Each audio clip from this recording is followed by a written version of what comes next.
Hello students, welcome back. I hope all you are fine.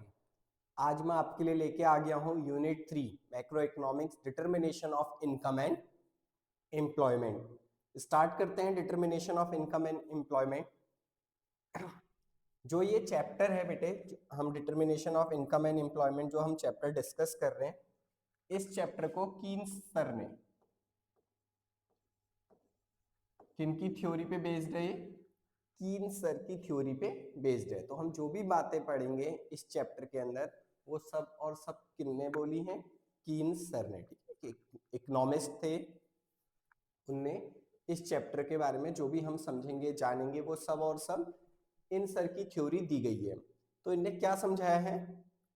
सबसे पहले हमें पढ़ना है एग्रीगेट डिमांड। सबसे पहले हमें क्या पढ़ना है? Aggregate demand. एग्रीगेट डिमांड होता क्या है?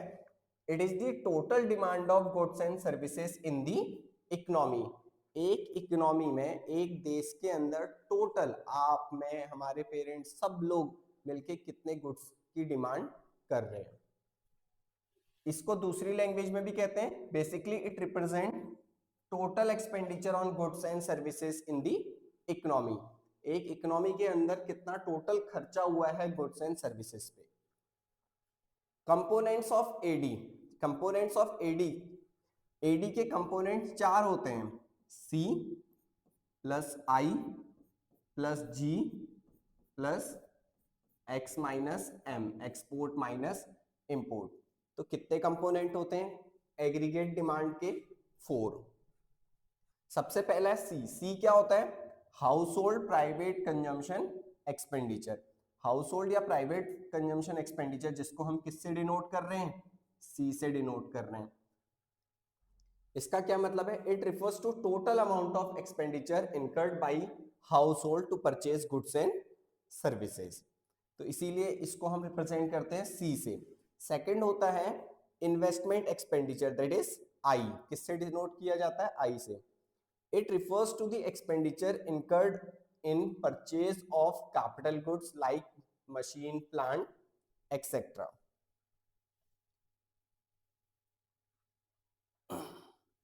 Third, government consumption expenditure. Government consumption expenditure को हम डिनोट करते हैं जी से। हम किससे डिनोट करते हैं? जी से। It refers to the expenditure incurred by government on purchase of goods and services. जो खर्चे कौन कर रही है? गवर्नमेंट। लास्ट होता है नेट एक्सपोर्ट। जैसे कैसे कैलकुलेट करते हैं? Export minus import. ये क्या होता है? It is the difference between export and import.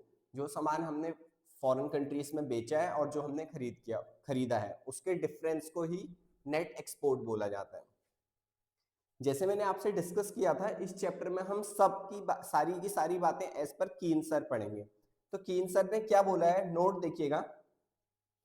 As per Keynes we have to study only first 2 component. सिर्फ और सिर्फ हमें 2 कंपोनेंट पढ़ने हैं, that is AD equals to C plus I. किसके बारे में?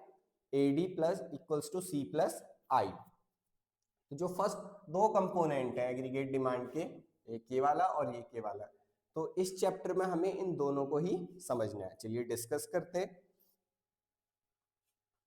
सबसे पहले एडी के 2 कंपोनेंट पढ़ने हैं। कौन कौन से? प्लस। तो पहले हम जो फर्स्ट वाला है सी, इसके बारे में समझते हैं, इसको सीखते हैं। इसको सीखेंगे, उसके बाद आई को डिस्कस करेंगे। तो जब दोनों सीख लेंगे तो हमें पता चल जाएगा एडी क्या होता है। कंजम्पशन एक्सपेंडिचर, सी को क्या बोलते हैं? Consumption expenditure. क्या होता है? Consumption is a function of income. Consumption किसका फंक्शन है? इनकम का। That is consumption function depicts the portion of income spent on consumption.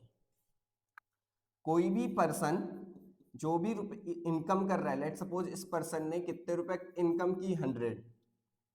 तो अब ये पर्सन इस 100 रुपीस में से कितने रुपए खर्च कर देगा? कितने रुपए खर्च कर देगा वो बताता है कंजम्पशन फंक्शन। पूरे 100 रुपए के 100 रुपए भी खर्च कर सकता है, कम भी कर सकता है, ज्यादा भी कर सकता है। तो ये बताता है कंजम्पशन फंक्शन।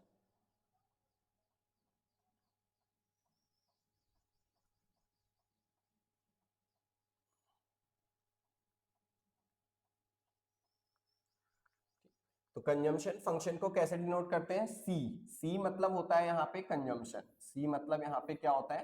कंजम्पशन। एफ मतलब होता है बेटे फंक्शन। एफ मतलब क्या होता है? फंक्शन। एंड वाई किसको डिनोट करता है? इनकम को। वाई किसको डिनोट करता है? इनकम को। इसीलिए बोल रहा है consumption is a function of income. Consumption किसका फंक्शन है? इनकम का। कंजम्पशन क्या शो करता है? एक पर्सन जितने रुपए कमा रहा है उसके वो कितने रुपए खर्च करना चाह रहा है। तो इसको समझते हैं। मैंने एक शेड्यूल बनाया है, शेड्यूल से समझेंगे, फिर इसी का हम कर्व भी बनाएंगे। शेड्यूल क्या है? एक पर्सन है, उसकी इनकम सबसे पहले है 0, 100, 200, 300, 400, 500। आप सोचिए जब 0 लेवल इनकम है तो वो तब कितना खर्चा कर रहा होगा? कंजम्पशन मतलब होता है खर्च करना। तो जब 0 लेवल इनकम होती है तब भी जो पब्लिक है वो बेटे कुछ ना कुछ खर्चा करती है। आप ऐसा मत सोचना कि उसने पैसे 0 अर्न किए हैं तो खर्चा कुछ भी नहीं होगा, ऐसा नहीं होता। आप पैसे नहीं भी कमा रहे हैं तब भी आपका कुछ ना कुछ खर्चा होता है। तो 0 लेवल इनकम में आपने कितना खर्चा किया? 60। फिर ऐसी अब आपकी कितनी इनकम हो गई? 100। तो आपके कंजम्पशन भी क्या हो जाएंगे? बढ़ जाएंगे। तो लेट सपोज वो बढ़ के हो गए 130। वो बढ़ के कितने हो गए? 130। अब आपकी इनकम और बढ़ गई, 200 हो गई। तो अब आपके खर्चे और बढ़ जाएंगे 200। फिर आपकी इनकम 300 हो गई तो आपके खर्चे और बढ़ेंगे 270। फिर इनकम और बढ़ी तो इस तरीके से खर्चे भी हमारे क्या होते रहते हैं? बढ़ते रहते हैं, बढ़ते रहते हैं। आ गई बात समझ में? तो एक चीज को समझना, 0 लेवल इनकम में हम जो भी खर्चा करते हैं, 0 लेवल इनकम में हम जो भी खर्चा करते हैं उसे बोलते हैं ऑटोनोमस कंजम्पशन। उसको क्या बोलते हैं? Autonomous consumption. ऑटोनोमस कंजम्पशन, जिसको हम डिनोट करते हैं सी बार से। जिसको हम किससे डिनोट करते हैं? सी बार से। अब आपके माइंड में क्वेश्चन आ रहा होगा कि सर 0 लेवल इनकम में जो हम 60 रुपीज खर्च कर रहे हैं वो कहां से कर रहे होंगे? From past saving. कहां से की जाती है? From past saving.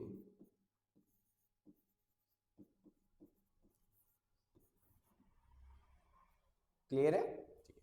अब आप थोड़ा सा ध्यान से देखिएगा, इस सीरीज को देखिएगा, 60, 130, 200, 270, 340, 410। इसमें कुछ ना कुछ लॉजिक छुपा हुआ है। ठीक है, जो अगर क्या लॉजिक छुपा है देखिए, हम 60 से 130 पे आए तो मेरा कितने का गैप है? 70। 130 से 200 में आया तो देखिए कितने का गैप है? 70। 200 से 270 में आया तो देखिए कितने का गैप है? 70। 270 से 340 में आया, फिर देखिए कितने का गैप है? 70। फिर कितने का गैप है? 70। तो आप देख रहे होंगे जो भी हमारा कंजम्पशन इंक्रीज हो रहा है वो कैसे इंक्रीज हो रहा है? 70 70 70, मतलब इक्वली इंक्रीज हो रहा है। ये मेन है। तो ये किसने फिलॉसफी बनाई है, थ्योरी बनाई है? कीन सर ने, कि जो हमारे खर्चे हैं वो एक कांस्टेंट रेट से क्या करेंगे? इंक्रीज करेंगे। तो जो कंजम्पशन है वो कैसे इंक्रीज होता है? कंजम्पशन कैसे इंक्रीज होता है? तो उसको लिखिए, consumption increases at constant rate.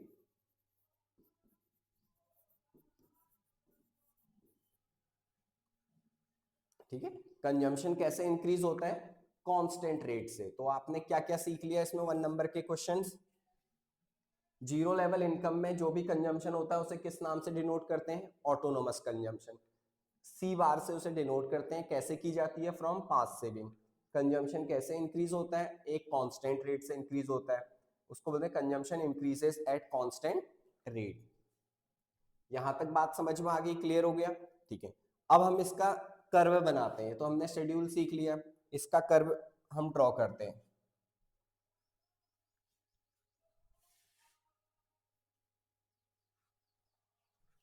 इसका कर्व बनाना सीखते हैं हम लोग।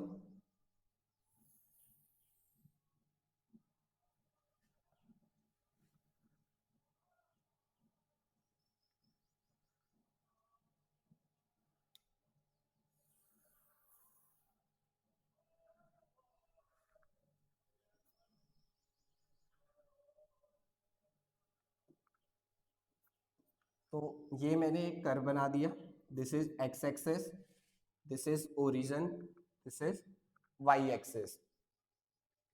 अब आप देखिएगा जो मेरा कंजम्पशन का कर्व है, तो वाई एक्सिस पे मुझे क्या शो करना पड़ता है, कंजम्पशन। वाई एक्सिस में कंजम्पशन शो करते हैं, एक्स एक्सिस में हम क्या शो करते हैं, इनकम।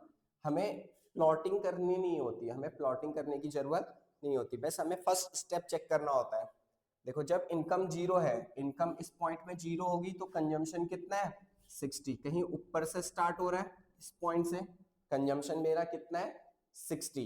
तो बस यहाँ पे से एक लाइन ड्रॉ कर देंगे, यहाँ पे से एक लाइन ड्रॉ कर देंगे, जो हमने ये पॉइंट बनाया वहां से एक स्ट्रेट लाइन इस तरीके से अपवर्ड हम क्या कर देंगे, ड्रॉ कर देंगे। तो ये जो कर्व हमें शो हो गया, ये किस चीज का कर्व हो गया, कंजम्पशन। जीरो लेवल इनकम पे आप शेड्यूल में भी देखिए कंजम्पशन कितना है, 60।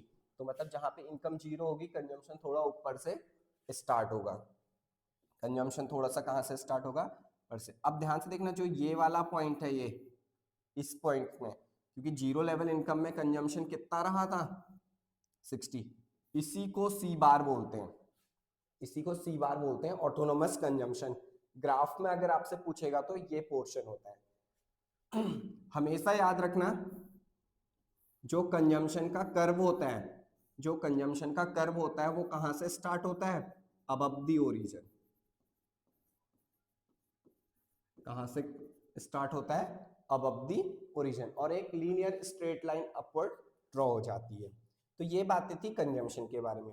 अभी इसके हमने शेड्यूल सीख लिया, कर्व सीख लिया, कुछ और बातें जानते हैं।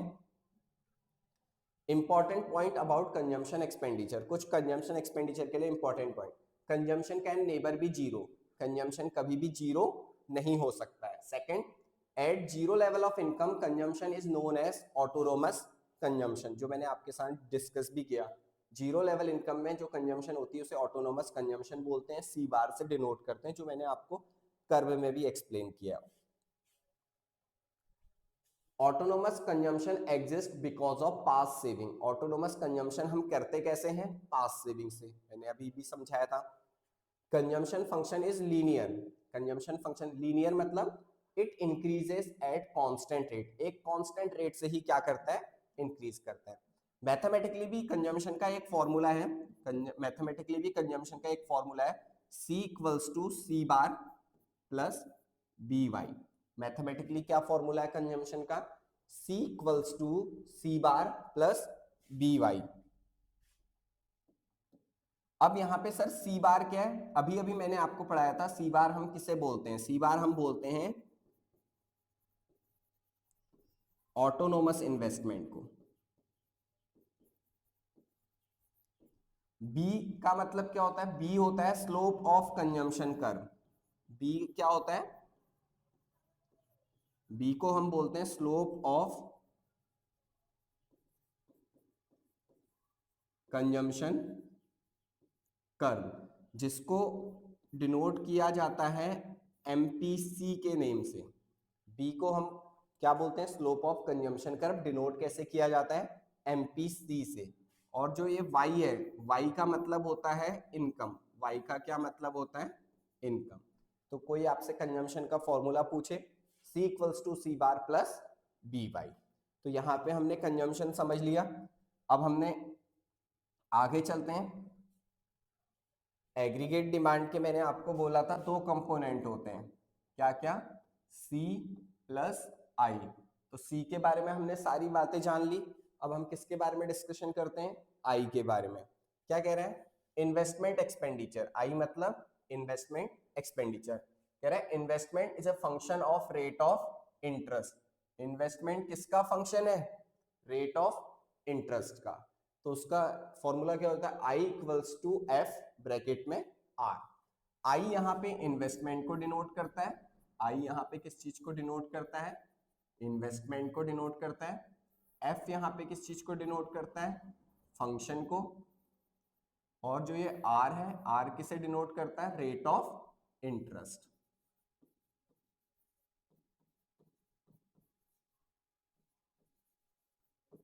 rate of interest. So investment is a function of rate of interest. There are two types of investment. किसी भी इकोनॉमी में कितने टाइप की इन्वेस्टमेंट होती हैं? दो टाइप की इन्वेस्टमेंट होती हैं. फर्स्ट होता है इंड्यूस्ड इन्वेस्टमेंट. फर्स्ट क्या होता है? Induced investment. It refers to the investment made by private sector. ध्यान से देखिएगा, इंड्यूस्ड इन्वेस्टमेंट कौन करता है? Private sector with a profit earning motive. उनका मोटिव क्या होता है? प्रॉफिट अर्न करना. It increases with increase in income. कह रहा है ये इंक्रीज होते रहता है, जैसे जैसे प्राइवेट बिजनेसमैन की इनकम इंक्रीज होगी तो इन्वेस्टमेंट भी इंक्रीज होते रहेगी. तो इस टाइप की इन्वेस्टमेंट को कौन सी इन्वेस्टमेंट बोला जाता है? Induced investment. जो इंड्यूस्ड इन्वेस्टमेंट है उसका कर्व कुछ इस तरीके से ड्रॉप बनता है. उसका कर्व कुछ इस तरीके से बनता है. एक्स एक्सेस पे हम डिनोट करते हैं इनकम को, वाई एक्सेस पे हम डिनोट करते हैं इन्वेस्टमेंट को, ओरिजिन. तो हमारा कर्व बनता है अपवर्ड. क्यों?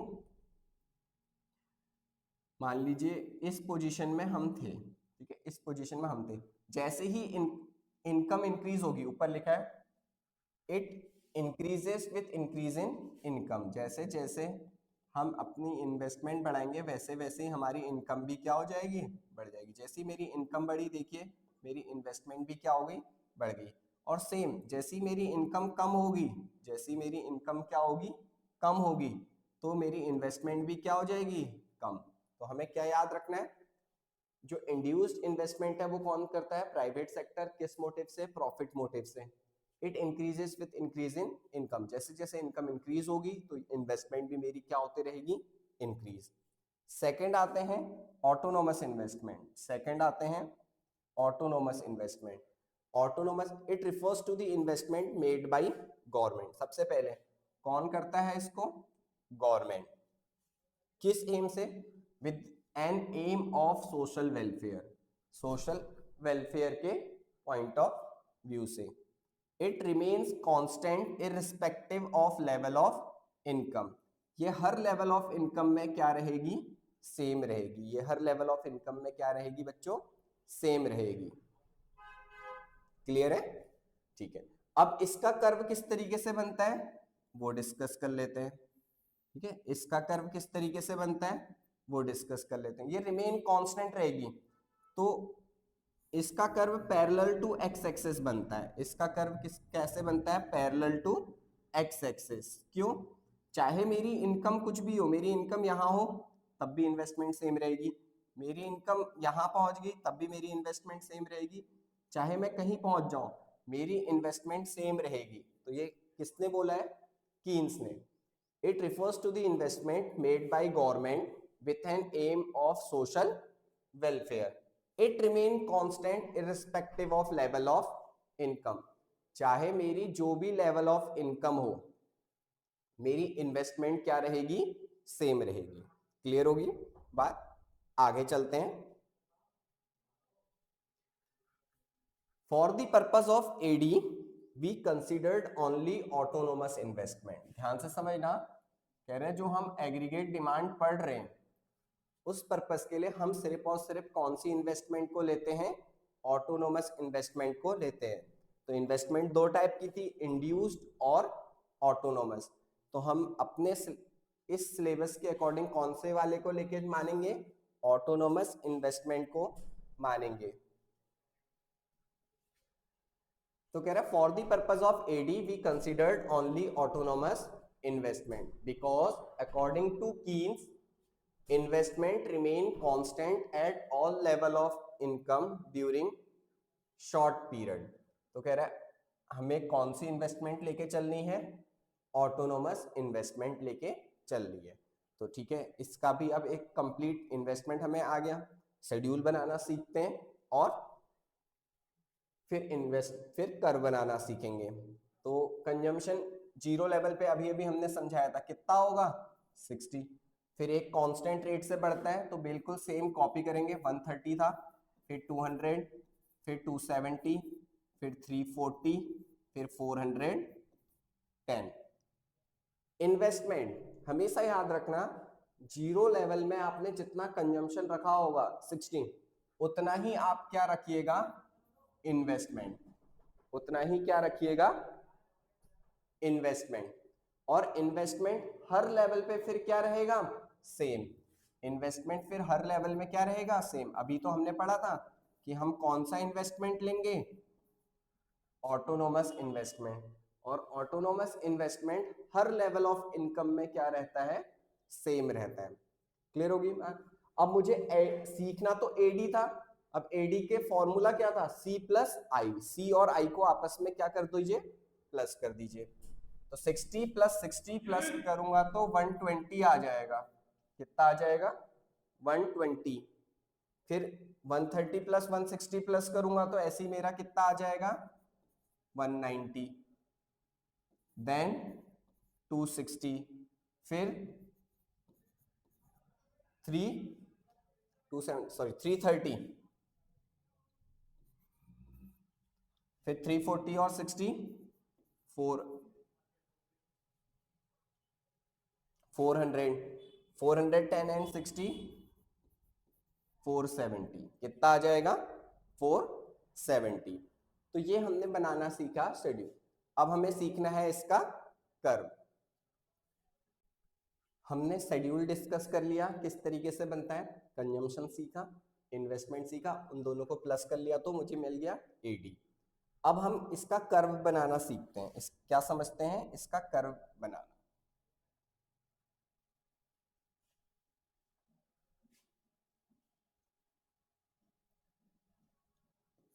वही हम एक्स एक्सेस ड्रॉ करेंगे और फिर वाई एक्सेस।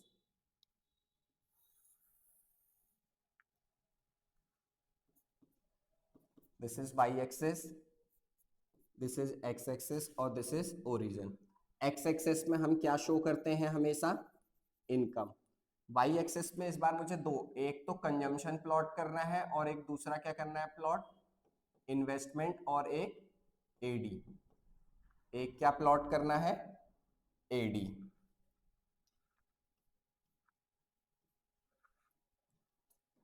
ठीक है, तो अब आगे बाकी बातें समझते हैं। कंजम्पशन का कर्व तो अभी मैंने आपको जस्ट पीछे एक्सप्लेन किया था कि जब इनकम जीरो होती है तो उसके थोड़ा सा ऊपर से, उसका थोड़ा सा ऊपर से हमें कौन सा कर्व स्टार्ट करना होता है, कंजम्पशन का कर्व स्टार्ट करना होता है। तो हम कंजम्पशन का कर्व ड्रॉ कर लेते हैं।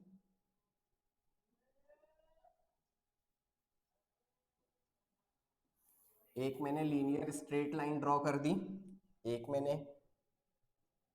लीनियर स्ट्रेट लाइन ड्रॉ कर दी। थोड़ा सा मुझे इसको नीचे से ड्रॉ करना पड़ेगा।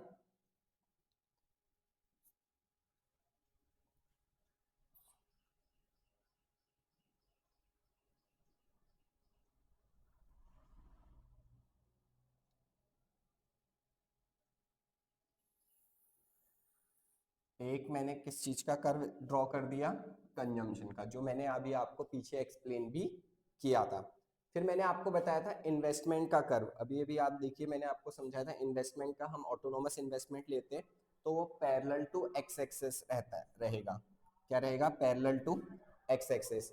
देखिए मैंने आपसे इसीलिए बोला था जीरो लेवल इनकम में जो भी कंजम्पशन होगी वही क्या लेना, इन्वेस्टमेंट। क्यों, क्योंकि जहां से कंजम्पशन स्टार्ट होता है वहीं से हमें एक कर्व ड्रॉ करना पड़ता है, किस चीज का, इन्वेस्टमेंट का। और जो कैसे जाता है, पैरेलल टू एक्स एक्सिस। कैसे जाता है, जो पैरेलल टू एक्स एक्सिस। तो ये कंजम्पशन हो गया और ये क्या हो गया, इन्वेस्टमेंट, जो पैरेलल रहता है। क्योंकि हमने पढ़ा था ऑटोनोमस इन्वेस्टमेंट क्या रहेगी, सेम रहेगी चाहे हमारी इनकम जो भी हो। अब बचा मेरा कर्व कौन सा, एडी का। तो ध्यान से देखिए, जब मेरी इनकम जीरो है तो एग्रीगेट डिमांड कितना है, 120। तो इनकम जीरो है तो एग्रीगेट डिमांड कहीं यहाँ पे आएगा 120, फिर 190, 260। तो और अगर आप नोटिस करेंगे तो एग्रीगेट डिमांड में भी कुछ ना कुछ ट्रेंड छुपा हुआ है। एग्रीगेट डिमांड में भी कुछ ना कुछ क्या छुपा हुआ है, ट्रेंड छुपा हुआ है। एग्रीगेट, तो नोटिस करो जब जीरो लेवल इनकम है तो एडी कितना है, 120। तो थोड़ा सा कंजम्पशन से और ऊपर से स्टार्ट होगा। और एक ट्रेंड छुपा हुआ है कि ये भी कितने से बढ़ रहा है, 120 के बाद देखिए ये भी अपना कुछ ना कुछ इंक्रीज कर रहा है 70 से, ये भी हर बार कितने से इंक्रीज हो रहा है 70 70 70।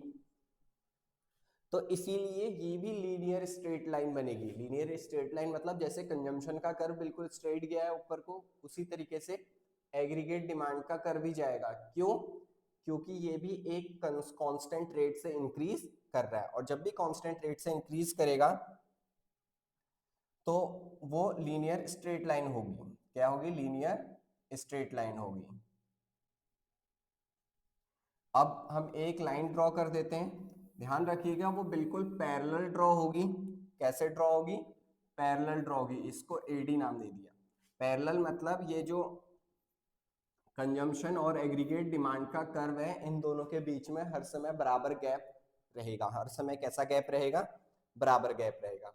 और जो ये कंजम्पशन और एडी का गैप है, अगर आप देख रहे होंगे कंजम्पशन और एडी का गैप है, इसी गैप को ही इन्वेस्टमेंट बोलते हैं। इसी गैप को क्या बोलते हैं? इन्वेस्टमेंट। तो ये पूरा कॉन्सेप्ट हो गया किस चीज का? एग्रीगेट डिमांड का। आगे चलते हैं। अब अगला आ जाता है, जैसे हमने एग्रीगेट डिमांड डिस्कस कर लिया पूरा, पहले कंजम्पशन समझा, फिर इन्वेस्टमेंट, फिर ओवरऑल एडी। अब ऐसे ही हम समझते हैं एग्रीगेट सप्लाई। ऐसे ही हम क्या समझते हैं? Aggregate supply. डिस्कस करते हैं एग्रीगेट सप्लाई को। क्या कह रहा है? एग्रीगेट सप्लाई मतलब क्या होता है? It refers to a value of total output available in economy during a given period of time. एक पर्टिकुलर पॉइंट ऑफ टाइम में, एक particular point of period of time में जितने भी वैल्यू के आउटपुट अवेलेबल है हमारी इकोनॉमी को, उसके टोटल को ही एग्रीगेट सप्लाई बोलते हैं। Aggregate supply also represented by national income. Aggregate supply को हम और कैसे रिप्रेजेंट करते हैं? नेशनल इनकम से। कैसे रिप्रेजेंट किया जाता है? नेशनल इनकम से, जिसका एग्रीगेट होता है NNP-FC। एग्रीगेट सप्लाई के जो कंपोनेंट होते हैं, ठीक है, एग्रीगेट सप्लाई के जो कंपोनेंट होते हैं वो होते हैं दो। एग्रीगेट सप्लाई को हम बोल क्या रहे हैं? हम कह रहे हैं एग्रीगेट सप्लाई इनकम भी होता है। क्या होता है? इनकम भी होता है। तो aggregate supply equals to income, हम इसको क्या भी बोल सकते हैं? इनकम। और अगर आपकी इनकम है, मान लीजिए आप 1 लाख रुपए कमा रहे हैं, तो उस इनकम से क्या काम कर पाएंगे? सिर्फ 2 काम होते हैं। सिर्फ कितने काम होते हैं बेटे? 2। एक तो आप खर्चा करोगे, खर्चे को हम किससे डिनोट करते हैं? कंजम्पशन से। प्लस दूसरा, आप उस पैसे को क्या करोगे? इन्वेस्ट कर दोगे, कहीं पे सेव कर दोगे। उस पैसे को क्या कर दोगे? सेव। तो क्या बोला जाता है उसे? सेविंग। तो जो भी हम इनकम अर्न करते हैं उससे हम सिर्फ 2 ही काम करते हैं, एक या तो खर्चा करेंगे या सेविंग्स करेंगे। अब तो एग्रीगेट सप्लाई को और क्या बोलते हैं? इनकम, जिसको किससे डिनोट करते हैं? वाई। और उसके कितने कंपोनेंट होते हैं? 2, कंजम्पशन और सेविंग। तो कोई आपसे पूछेगा कंपोनेंट ऑफ एएस, एएस के कंपोनेंट कितने होते हैं? 2। इनकम के कंपोनेंट भी 2, दोनों सेम ही होते हैं। पहला क्या होता है? ऊपर हमने लिख भी दिया, कंजम्पशन एक्सपेंडिचर। कंजम्पशन एक्सपेंडिचर, जिसको हम किससे डिनोट करते हैं? सी से। और दूसरा होता है सेविंग्स, दूसरा होता है सेविंग्स, इसको एस। फिर से याद रखिएगा, एक चीज रिवाइज करा रहा हूं, एग्रीगेट सप्लाई को ही इनकम बोला जाता है। इनकम के 2 कंपोनेंट होते हैं, वही 2 कंपोनेंट एग्रीगेट सप्लाई के भी होते हैं। अब आप ध्यान से पढ़ो, ये जो कंपोनेंट है कंजम्पशन एक्सपेंडिचर और सेविंग, इसमें से आप ऑलरेडी क्या समझ चुके हो? सर हमें तो कंजम्पशन एक्सपेंडिचर पहले से पता है, तो हम उसको दोबारा डिस्कस नहीं करेंगे। सेम वही फिलॉसफी यहाँ पे यूज करनी है। दूसरा क्या है? सेविंग। दूसरा क्या है? सेविंग्स। अब सेविंग्स पे डिस्कशन करते हैं। सेविंग्स क्या है? सेविंग्स पे चर्चा करते हैं, क्योंकि यही सीखना है। तो आ जाइए अबाउट सेविंग्स। कह रहा है saving is the function of income. Saving भी किसका फंक्शन है? इनकम का। तो यहाँ पे जो एस वर्ड है वो क्या रिप्रेजेंट कर रहा है? सेविंग। जो ये एफ वर्ड है ये क्या रिप्रेजेंट कर रहा है? फंक्शन। एंड वाई किसको डिनोट करता है? इनकम को। तो saving is the function of income, S equals to F bracket में Y।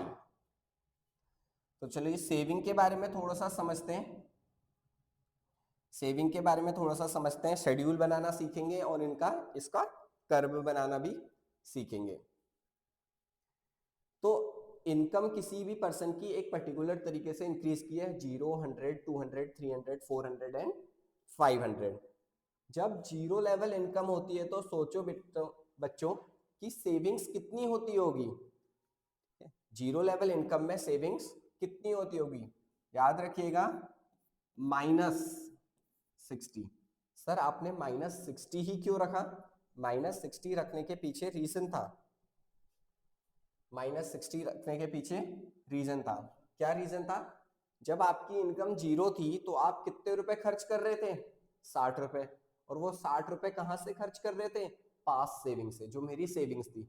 तो जीरो लेवल इनकम में मैं जितना खर्च करूंगा उतनी ही तो मेरी सेविंग क्या हो जाएगी, कम हो जाएगी, उतनी ही मेरी सेविंग्स क्या हो जाएगी, कम हो जाएगी।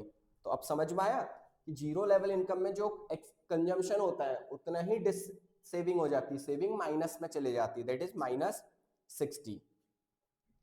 उसके बाद सेविंग हो गई 0, ठीक है, जब आपने 100 रुपए कमाए तो अब आपकी सेविंग्स कितनी हो रही, 0। फिर आपने 200 रुपए कमाए तो अब आपकी सेविंग्स कितनी हो रही, 60। फिर ऐसे ही अब आपने 300 रुपए कमाए, फिर आपकी सेविंग कितनी हो रही, 120। फिर आपने 400 रुपए कमाए तो आपकी सेविंग्स कितनी हो रही, 180। 500 रुपए कमाए तो फिर आपकी सेविंग्स कितनी हो रही है, 240। तो ये लॉजिक होता है, कीन सर ने बोला था जैसे जैसे हमारी इनकम बढ़ेगी वैसे वैसे हमारी क्या भी बढ़ने लग जाएगी, सेविंग्स भी बढ़ने लग जाएगी, वैसे वैसे हमारी क्या बढ़ने लग जाएगी, सेविंग्स भी बढ़ने लग जाएगी। तो जीरो लेवल इनकम में मेरी कितनी सेविंग है, -60। सर इसको भी कुछ बोलते हैं क्या, हाँ, जीरो लेवल इनकम में जो भी हमारी सेविंग्स होती है, जीरो लेवल इनकम में जो भी हमारी सेविंग्स होती है उस सेविंग्स को बोला जाता है डिस सेविंग, उस सेविंग्स को क्या बोला जाता है, सेविंग, और उसको रिप्रेजेंट किया जाता है माइनस के सी बार से। किससे डिनोट करा जाता है, माइनस के सी बार से। कंजम्पशन में क्या बोला था, उसे ऑटोनोमस कंजम्पशन बोलते हैं, सी बार, यहाँ पे उसे क्या बोला जाता है, डिस सेविंग, इसे क्या बोला जाता है, डिस सेविंग। अगर आप नोटिस कर रहे होंगे तो ये जो सेविंग है ये भी देखिए कांस्टेंट रेट से बढ़ रही है, ये भी कैसे बढ़ रही है, एक कांस्टेंट रेट से बढ़ रही है, 60-60 से। कैसे बढ़ रही है, देखिएगा 60-60 से बढ़ रही है। तो सेविंग भी एक कांस्टेंट रेट से ही क्या हो रही है, इंक्रीज हो रही। तो एज पर कीन सर सेविंग भी हमारी कांस्टेंट रेट से ही क्या होती है, इंक्रीज होती है, सेविंग्स भी हमारी कांस्टेंट रेट से ही क्या होती है, इंक्रीज होती है। चलिए इसका कर्व भी बनाना सीखते हैं, इसका कर्व भी क्या करते हैं, बनाना सीखते हैं जल्दी से।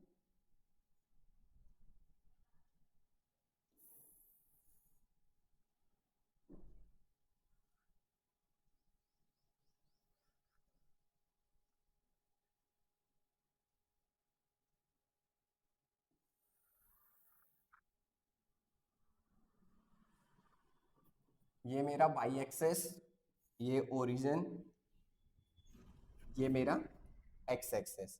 अब मुझे सेविंग कर्व बनाना सीखना है, कौन सा कर्व बनाना सीखना है, सेविंग का कर्व। अब ध्यान से देखो, जब मेरी इनकम 0 है तो सेविंग्स क्या है, -60। -60 मतलब जो मेरी सेविंग है वो बिलो दी ओरिजिन स्टार्ट होगी, कहां से स्टार्ट होगी, बिलो दी ओरिजिन। मुझे थोड़ा सा कर्व नीचे भी बनाना पड़ेगा क्योंकि जब जीरो लेवल इनकम है, -60 है, -60 तो मुझे नीचे की ही साइड मिलेगा, -60 है तो मुझे कहाँ मिलेगा, नीचे की साइड, डिस सेविंग माइनस में है। तो यह ध्यान रखना, सेविंग का कर्व हमेशा ओरिजिन से नीचे स्टार्ट होता है, कंजम्पशन का अबव दी ओरिजिन और सेविंग्स का बिलो दी ओरिजिन। आ गई बात समझ में। तो ये जो प्रोसेस है 0 से लेके -60 को, इसी को डिनोट किया जाता है माइनस का सी बार, इसी को क्या डिनोट किया जाता है, माइनस का सी बार। अब ध्यान देखिए, ध्यान से देखना, जब इनकम 100 थी तो सेविंग कितनी है, 0। ऐसे ही चलता है हमारा कर्व। 0 अगर मैं इनकम बनाऊं 100 200, प्लॉट करने की जरूरत नहीं होती है, बस समझाने के लिए 300 400 एंड 500। तो जीरो लेवल इनकम में -60, तो मेरा कर्व स्टार्ट कहां से होगा? यहां से, बिलो दी ओरिजिन। हमेशा याद रखना सेविंग का कर्व कहां से स्टार्ट होता है? Below the origin. ठीक है, समझ में आ गया? अब जैसी इनकम 100 होगी, जैसी इनकम 100 होगी, ये मेरा सेविंग का कर्व यहां से ऐसे इतना आगे बढ़ जाएगा। क्यों? जीरो लेवल इनकम में माइनस में था तो नीचे से, लेकिन जब इनकम 100 हुई तो सेविंग्स 0 हो गई। सेविंग्स कितनी हो गई? 0। उसके बाद इस लाइन को एक्सटेंड कर दीजिए, इस लाइन को क्या कर दीजिए? एक्सटेंड कर दीजिए। यहां से, जहां पे से 0 100 है, वहां पे से पकड़िए और इसको ऐसे क्या कर दीजिए? एक्सटेंड कर दीजिए। तो हमें कौन सा कर्व मिल गया? सेविंग का कर्व। हमें कौन सा कर्व मिल गया? सेविंग कर्व मिल गया। आ गई बात समझ में? तो सेविंग का शेड्यूल ऐसे बनता है, सेविंग का कर्व इस तरीके से ड्रॉ होता है। अब कुछ बातें सेविंग्स के बारे में जान लेते हैं। ठीक है, सेविंग्स का भी एक मैथमेटिकल फॉर्मूला होता है। सेविंग्स का भी एक मैथमेटिकल क्या होता है? फॉर्मूला होता है। वो क्या होता है? माइनस का सी बार प्लस ब्रैकेट में 1 माइनस बी वाई। सेविंग्स का भी एक फॉर्मूला होता है, माइनस का C bar plus 1 minus B Y. Minus का सी बार क्या डिनोट करता है? ठीक है, तो ये एस मतलब तो यहाँ पे क्या है बच्चों? एस मतलब होता है सेविंग्स। एस मतलब क्या होता है? सेविंग्स। ये जो माइनस का सी बार है, ये क्या शो कर रहा है? डिस सेविंग भी बोल सकते हैं, या माइनस का ऑटोनोमस कंजम्पशन।